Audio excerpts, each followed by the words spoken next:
les pauses professionnelles dans Bien dans son job. Est-ce que vous avez entendu parler de ces pauses professionnelles? Peut-être pas, peut-être l'avez-vous fait tout simplement.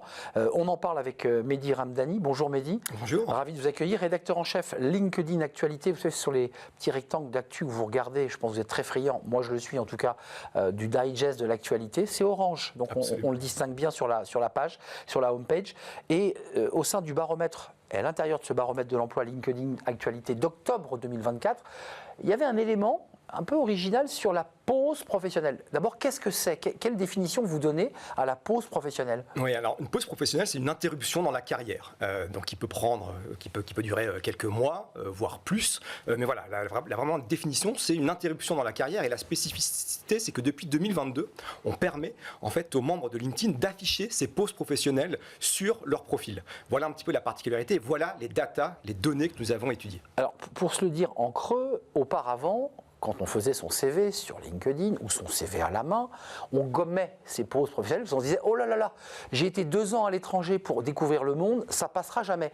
Là, vous nous dites à l'envers, nous on les affiche parce qu'elles disent quelque chose du candidat ou du collaborateur, c'est ça en fait. Exactement, en fait l'objectif était à la fois de normaliser ces pauses professionnelles qui font partie d'une carrière aujourd'hui, d'un parcours de vie professionnelle, et puis aussi l'objectif était de permettre aux membres qui les souhaitaient de les mettre en avant, de les valoriser. Effectivement, un voyage, pourquoi pas, d'un an, un tour du monde d'1 an, qu'est-ce que vous en avez appris, ou alors une reconversion, il a parfois fallu vous former à un nouveau métier. Tout ça, ce sont des pauses professionnelles qu'aujourd'hui on peut valoriser. Alors 2 chiffres intéressants et qui sont d'ailleurs analysables, enfin sur lesquels j'imagine que vous avez des commentaires. La pause professionnelle chez les femmes et les motifs, on va le voir, c'est le congé parental à 23,5. Ouais. Mais quand on regarde chez les hommes, alors c'est un peu différent. C'est la poursuite d'un objectif personnel, presque le même chiffre à 22,8. C'est pas les mêmes pauses, hein. Oui, si je peux me permettre. Non, mais c'est le premier enseignement de ce baromètre de l'emploi qui visait notamment justement à comparer en fait la manière dont les femmes et les hommes faisaient ces fameuses pauses professionnelles. Et effectivement, le premier chiffre qu'il ressort, c'est que 23,5 les femmes sont d'abord 53% de plus à afficher des pauses professionnelles sur leur profil.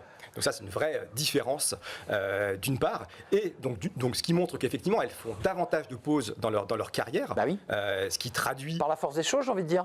Voilà, d'autant que, et c'est le deuxième enseignement de ce baromètre, la parentalité, pour les femmes, c'est le premier motif de pause professionnelle. Alors la proportion des femmes françaises qui font une pause, pour affiner un tout petit peu, une pause professionnelle dans le cadre d'un congé parental, c'est 23,5, qui est équivalent au chiffre de tout à l'heure, mais chez les hommes, ce n'est que 4,5 pour ceux qui font une pause dans le cadre d'un congé parental. On voit quand même que là, encore une fois, l'inégalité femmes-hommes, elle est là quand même. L'inégalité est là, très clairement. D'ailleurs, c'est assez symptomatique de carrières qui sont souvent un petit peu différentes entre les hommes et les femmes. Parfois, un accès à des postes à responsabilité qui est plus difficile à avoir quand on est une femme, notamment parce qu'on a pu faire ce type de pause. Donc, on a vraiment encore des stéréotypes de genre qui persistent dans le monde professionnel. Et l'autre information qui est aussi intéressante, c'est que les hommes, eux, donc font des pauses professionnelles, en font peut-être moins, mais en font également. Et surtout, dans la majorité des cas, c'est pour des projets personnels. Personnels, ça c'est intéressant, ça veut dire soit une reconversion, soit une création d'entreprise, soit toute autre chose. On a parlé des voyages. Sur la durée, là aussi, il y a des différences. Et là aussi, il y a des différences, effectivement, et en particulier donc, sur ces fameuses pauses pour des motifs de parentalité. On constate que les femmes vont s'arrêter 18 mois en moyenne et 12 mois pour les hommes. Donc même là, il y a une inégalité, puisqu'on sait que plus l'interruption est longue, plus potentiellement ça va avoir un impact sur la carrière. Pour en revenir à LinkedIn, vous êtes le rédacteur en chef, donc je le rappelle, de LinkedIn Actualité. Il y a quelque chose d'assumé dans le choix de la plateforme que de mettre ses pauses. C'est de dire, il faut assumer. C'est ça que vous nous dites. Complètement. Nous, ce qu'on dit, c'est absolument naturel d'avoir des pauses dans une carrière professionnelle aujourd'hui.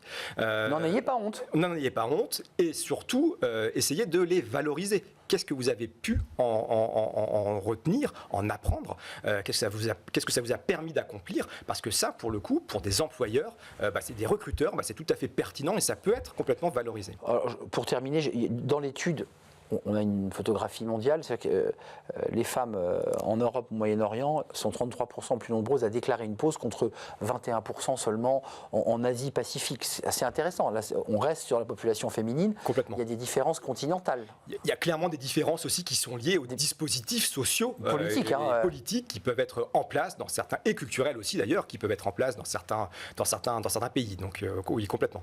Merci Mehdi Ramdani. Merci d'être venu nous rendre visite. Rédacteur en chef LinkedIn Actualité. On est tous connectés à LinkedIn.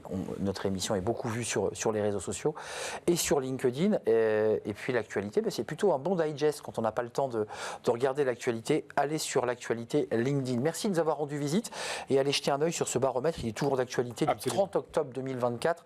Baromètre de l'emploi LinkedIn Actualité. LinkedIn, je l'ai bien dit. Pas facile, hein? Pas facile. C'est une formation. On va faire de la sémiologie tout à l'heure. Je vais pouvoir travailler mon articulation.